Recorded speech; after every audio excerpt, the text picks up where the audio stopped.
Selamat pagi, Assalamualaikum warahmatullahi wabarakatuh. Hari ini kita memasuki pembelajaran 4 untuk subtema 2 di tema ketiga ya. Simak baik-baik video kali ini karena kemarin kita sudah belajar mengenai penemuan jam dan juga penemuan lampu lalu lintas.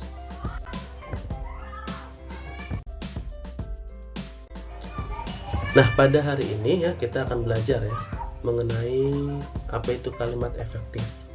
Setiap menulis kita harus memperhatikan susunan kalimat. Loh, kenapa Pak? Ya karena tulisan yang akan kita tulis itu nanti kan akan dibaca oleh orang lain atau dibaca oleh kita sendiri. Jangan sampai nanti pembaca itu bingung maksud dan tujuan tulisan yang dibuat ya.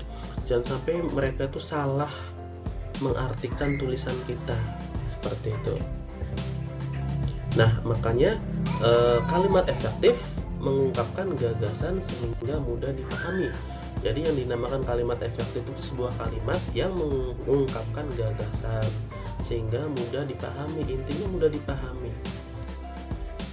Kira-kira orang lain itu jangan sampai salah tafsir atau salah memahami kalimat kita itu ya. Nah, ciri-ciri daripada kalimat efektif yang pertama adalah kesepadanan struktur. Kesepadanan itu contohnya bagaimana Pak? Contoh begini ya. Saya yang pergi ke sekolah, ini tidak efektif. Saya yang pergi ke sekolah. Kenapa? Karena ada yang di sini tidak usah dipakai. Untuk apa ya? Harusnya saya pergi ke sekolah, ini sudah jelas kan? Kalau saya yang pergi ke sekolah, saya Pak yang pergi ke sekolah, nah itu salah. Harusnya saya pergi ke sekolah, itu kalimat efektif. Ini kalimat efektif dan ini kalimat yang tidak efektif. Paham ya? Kesepadanan struktur itu ciri yang pertama. Nah, ciri yang kedua adalah kehematan kata.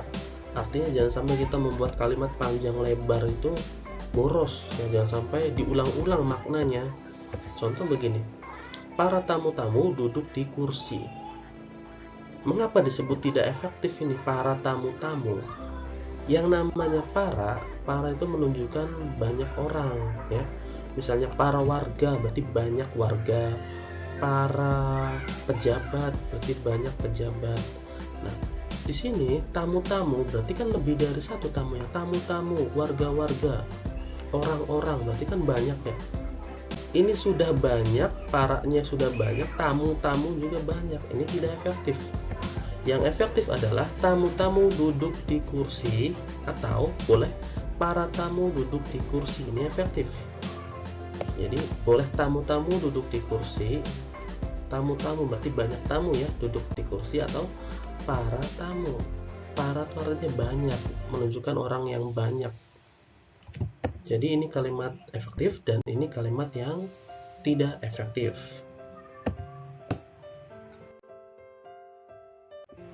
Nah, ciri-ciri kalimat efektif yang ketiga adalah kesejajaran bentuk. Bagaimana contohnya? Contoh begini. Hal yang mesti diperhatikan soal sampah adalah cara membuang, memilah, dan pengolahannya. Loh, mengapa tidak efektif? Karena cara mengolah sampah itu ini membuang, ini sudah benar, membuang, memilah, dan pengolahannya. Oh, mengapa pengolahan? Harusnya kan jangan pengolahan, ini kan sudah imbuhan lagi ya, ini kok bukan imbuhan mem. Nah, yang benar adalah seperti ini. Perbedaannya hanya di pengolahan saja nih ya. Harusnya ketika kamu menulis membuang, memilah, berarti olahnya itu berarti mengolahnya. Jadi itu kan harus sama ya. Membuang, memilah, mengolah. Jangan sampai membuang, memilah, pengolahannya. Jadi tidak sejajar bentuknya, itu tidak sama ya. Jadi ini kalimat efektif dan yang di atas kalimat yang tidak efektif.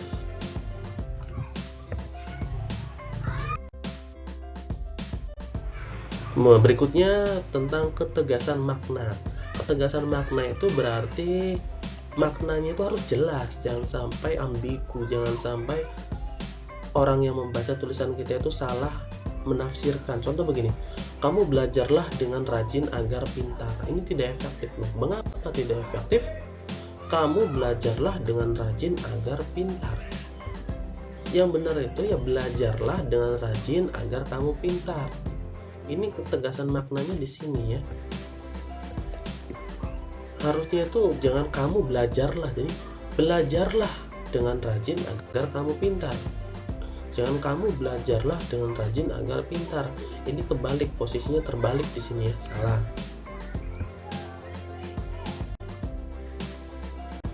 Kemudian ciri yang terakhir atau ciri nomor 5 daripada kalimat efektif adalah kelogisan kalimat. Logis di sini adalah masuk akal artinya ya. Harus masuk akal. Contoh begini. Kepada Bapak Kepala Sekolah, waktu dan tempat kami persilakan. Ini bukan kamu ya. Kami persilakan. Kepada Bapak Kepala Sekolah, waktu dan tempat kami persilakan. Ini tidak efektif. Yang benar adalah Bapak Kepala Sekolah dipersilakan menyampaikan pidatonya sekarang. Ini baru efektif. Ya rata-rata di setiap sambutan itu kan MC atau orang yang menjadikan moderator itu kan masih bilang kepada Bapak Kepala Sekolah, waktu dan tempat kami persilakan. Itu salah. Yang benar adalah Bapak Kepala Sekolah dipersilakan menyampaikan pidatonya sekarang. Itu efektifnya begitu ya. Jadi harus memenuhi kelima ciri-ciri tadi baru dinamakan kalimat yang efektif, sehingga pembaca itu jangan sampai salah paham ya. Kemampuan membedakan kalimat efektif ini diperlukan jika kalian akan menjadi seorang misalnya ya penulis itu orang yang menciptakan buku bacaan, buku dongeng, buku literasi dan lain sebagainya. Itu harus membuat kalimat efektif, jangan sampai membuat kalimat yang sia-sia. Contohnya saya naik ke atas genteng itu ya, dan naik itu pasti ke atas, tidak mungkin kan naik itu ke bawah. Seperti itu kalimat yang tidak efektif. Baik, terima kasih sudah menonton video ini. Jika ada yang kurang paham, silahkan putar kembali. Tidak ada ruginya untuk memutar kembali video ini. Wassalamualaikum warahmatullahi wabarakatuh.